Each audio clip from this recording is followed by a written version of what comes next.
ఓం శ్రీ గురుభ్యో నమః. ఓం శ్రీ మహాగణాధిపతే నమః. అందరికీ నమస్కారం. లక్కరాజు మురళీధరరావు ఆస్ట్రోనాట్ రెమెడీ చాలా స్వాగతం. ఈ వీడియోలో లలితా శాస్త్రంలోని నామాల యొక్క అద్భుతాల గురించి తెలుసుకుందాం. ఈ ఎపిసోడ్లో ఇక్కడ మనము లలితా శాస్త్రంలో ఆరొక నామం యొక్క గొప్పతనాన్ని, ఈ నామ జపం వల్ల కలిగే ఫలితాన్ని తెలుసుకుందాం. ముఖ్యంగా ఇప్పటి కాలంలో ప్రతి ఒక్కరు కూడా మొబైల్స్ వాడకము, కంప్యూటర్స్ వాడకము, చిన్నపిల్లలు మొబైల్స్లో ఎక్కువగా చూడడము, రీడింగ్ చేయడం వల్ల కంటి చూపులో లోపాలు ఏర్పడుతున్నాయి. ఇలాంటి చిన్నపిల్లలకే కంటి చూపులు రావడం అనేది చాలా అరుదు, కానీ ఇప్పుడు మామూలు అయిపోయింది. కాబట్టి ఇలాంటి కంటి చూపు లోపాలు తొలగించుకోవడానికి ఈ లలితా శాస్త్రంలోని ఈ నామం చాలా అద్భుతంగా పనిచేస్తుంది. ఈ నామం యొక్క గొప్పతనాన్ని గురించి ఇప్పుడు తెలుసుకుందాం.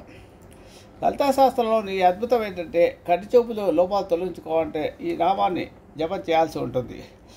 ఆ నామం ఏంటంటే ఆరవ నామం ఓం శ్రీ ఉజ్జద్భాను సహస్రాభాయై నమః. ఈ నామం ఇది అష్టాక్షరి నామం. ఓం శ్రీ ఉజ్జద్భాను సహస్రాభాయై నమః అనేది అష్టాక్షరి నామం. ఉదయించుతున్న సహస్ర సూర్యుల కాంతిని పొందిన అమ్మవారికి నమస్కరిస్తున్న అని ఈ యొక్క నామం యొక్క భావము. ఉజ్జత్ అంటే భాను, సహస్ర అంటే ఉదయించే సూర్య సహస్రం వంటి కాంతి కలిది అనే అర్థం వస్తుంది ఈ నామంలో. సహస్ర శీర్ష పురుష అనే పురుష సూక్తంలో మనం ప్రతిరోజు చెప్తుంటాం కదా. ఇత్యాధికమునందు వల్లే ఇచ్చటను సహస్ర పదము బహుత్వ బోధకమే కానీ దశశత అనగా 10,100 రూపమైన పరిమిత సంఖ్యా బోధకం కాదు. దేవకార్యమైన శ్రీచక్రమును చిత్తగ్నికుండ సముద్భూతమైన జగన్మాత అనంత సూర్య ప్రకాశ తేజో విరాజితమైనది. అది చర్మచక్షువులకు అగుపించేది కాదు, వెలిగే అమ్మవారి తేజస్సు. సూర్యుడు ఉదయించినప్పుడు ముందుగా అరుణకాంతి మనకు కనిపిస్తుంది కదా. పుష్పము కంటే ముందుగా పుష్ప సువాసన మనకు తెలుస్తుంది. జ్యోతి కంటే ముందు జ్యోతి యొక్క కాంతి మనకు గోచరిస్తుంది. ఆ విధంగానే చిత్తగ్ని కుండంతో శ్రీచక్రమును ఆవిర్భవించిన అమ్మ అరుణ కాంతి కిరణాలు ముందుగా దర్శనమవుతాయి మనకు. శ్రీమాత యొక్క శరీర అరుణ కిరణ కాంతుల నుంచే 1000 మంది సూర్యులు ఉద్భవిస్తారని ఈ నామం యొక్క భావం. శ్రీ జగన్మాత స్థూల రూపమును విగ్రహాన్ని మన చేతులతో షోడశోపచార పూజలు చేయడము, పుష్పములతో, పసుపు కుంకుమలతో, సుగంధములతో అలంకరించి అర్చిస్తాం కూడా. బీజాక్షర సమన్వితమైన అమ్మ సూక్ష్మరూపం మంత్రమయమైనది కావున మనోవాక్కాయములతో మంత్ర జప తపములతో ఆరాధించాలి కూడా. మరి అమ్మ యొక్క పరారూపం కేవలం మనస్సుతోనే ధ్యానించాలి. ఈ విధంగా త్రికరణ శుద్ధితో ధ్యానించే వారికి అమ్మవారి సాక్షాత్కారముచే ఆత్మజ్ఞానం కూడా కలిగి తరిస్తారు. కావున ఉజ్జద్భాను సహస్రాభ అని పిలువబడుతున్నది అమ్మవారు వశిన్యాది వాగ్దేవతల చేత.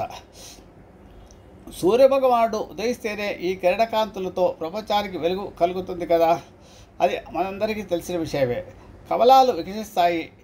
ఆ విధంగానే మూలాధార చక్రమున ఉన్న కుండలిని శక్తి జాగృతమవుతుంది కదా. మనలో ఉన్న అజ్ఞాన అంధకారం పటాపంచలవుతుంది. వివేకము సూర్యోదయం కలిగి జీవన్ముఖులై ఉంటారు. వాస్తవానికి దేవికి జన్మయే లేదు, అయినను దేవకార్య నిమిత్తమై అయోనిజయై ఆవిర్భవించింది అని మనం గ్రహించాల్సి ఉంటుంది. ఇక్కడ అమ్మవారు కాంతి స్వరూపిణి, ప్రకాశమే అమ్మ. అది సాధారణ కాంతి కాదు, ఉదయిస్తున్న 1000 సూర్యుల కాంతి అని ఈ నామం యొక్క మంత్రార్థం. ఇక్కడ సహస్రం అంటే లౌకికార్థమైన 1000 అని కాదు, అనంతం అనే అర్థం అన్నమాట. లెక్కలేనంత మంది సూర్యులు ఆకాశంలో ఒకేసారి ఉదయిస్తే ఆ అరుణకాంతి త్రిమూర్తులు కూడా చూడలేరని బ్రహ్మాండ పురాణం మనకు తెలుపుతుంది. ద్వారా మనం చూస్తే తెలుస్తుంది. అంతటి మహాకాంతి స్వరూపిణి అయిన ఆ అమ్మ అనుగ్రహించి దివ్యనేత్రాలు ప్రసాదిస్తేనే ఎవరినైనా దర్శించగలుగుతాం. అలాంటి కాంతి నుండి కోట్ల ప్రాణులకు చూడగలిగే శక్తిని అమ్మ ప్రసాదిస్తుంది. అందుకే ఈ మంత్రాన్ని జపిస్తే నేత్రదృష్టి సంబంధమైన వ్యాధులు రాకుండా చేయడమే కాక అంధత్వాన్ని దరిగిరానివ్వదని ఆదిశంకరాచార్య వారు వ్యాఖ్యానించారు ఆయన రచనల్లో. ఈ నామ సాధన వల్ల కలిగే ప్రయోజనాలు, దాని ఫలితాన్ని ఇప్పుడు తెలుసుకుందాం.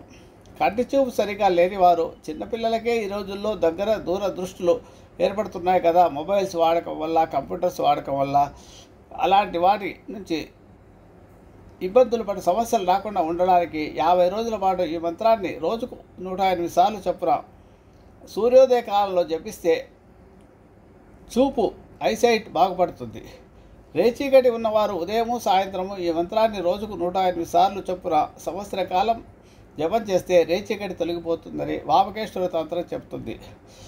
కొంతమందికి కళ్ళకి దృష్టి దోషం ఉంటుంది. దీన్నే దిష్టి అంటారు. ఇటువంటి దిష్టి తగలకుండా ఉండడానికి రోజుకు 27 సార్లు చొప్పున ఒక సంవత్సర కాలం ఈ మంత్రాన్ని జపిస్తే చాలు. ఇక జీవితంలో మనకి ఇతరుల వల్ల వచ్చే దృష్టి దోషం ఉండదు. పుట్టుకతోనే అంధత్వం ఉన్నవారు కూడా ఈ మంత్రాన్ని జపిస్తే వారికి నేత్రదానం చేసేవారు లభిస్తారని శ్రీ విద్యా రహస్యాలు తెలుపుతున్నాయి.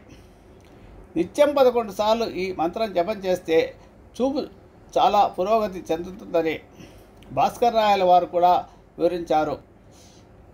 కాబట్టి ఐసైట్ ఉండే వాళ్ళంతా, నేత్ర దృష్టి దోషం ఉండే వాళ్ళంతా కూడా ఈ మంత్రాన్ని జపించి తమ చూపు లోపాలను సవరించుకోవచ్చు.